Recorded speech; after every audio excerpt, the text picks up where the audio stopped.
It's been over 8 weeks since we last flew Jan.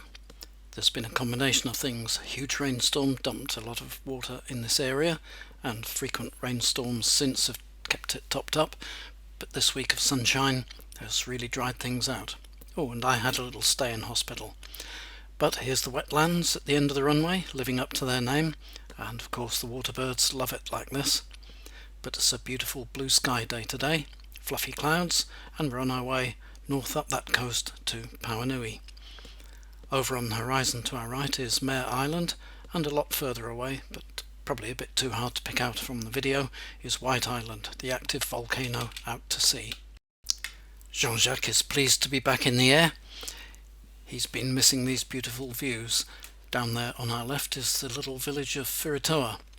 Further ahead, now we're much nearer Pauanui, on our right there are a couple of interestingly named islands. Slipper Island is there. Guess Captain Cook thought it looked like a slipper. And near it is Shoe Island. That little peninsula ahead of us has 2 peaks, and I guess people think it resembles something, hence its name in Maori, which we won't bother with here. So ahead of us is the harbour on our way into Pauanui, turning round nicely for a landing on the runway down there. It's one of the few places that I know of that has a runway right through the middle of town.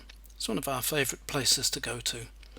Some of the properties alongside the runway here fetch really fancy prices, but then I suppose if you've got the sort of money to build a house with a hangar underneath as your beachside home, you're not too worried about the prices.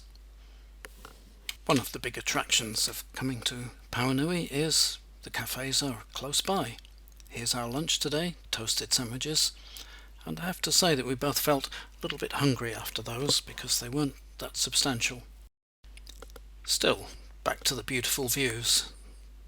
We always love this coastline. We see the surf rolling in, the beautiful colours in the ocean, the little bays that you can get to only by boat or a good hike, and the exception is this town, which is Whangamata, quite big. The land there that's flat is pretty much all built on, not much space left for anybody else. Once more we pass Firitoa on our way back to the headland, beyond which we can now see Waihi Beach coming into view.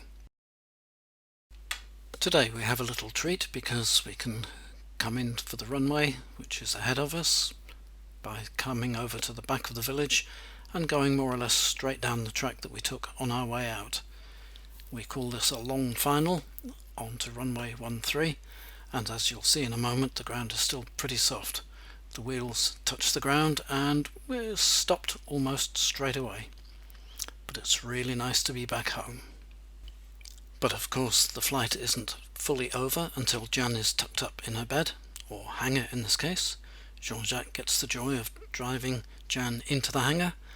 I get the job of checking he's on the centre line, which he is, nicely done, and turning around so that she's ready for her next flight. I hope you enjoyed that ride up the coast, and we'll see you next time. Bye!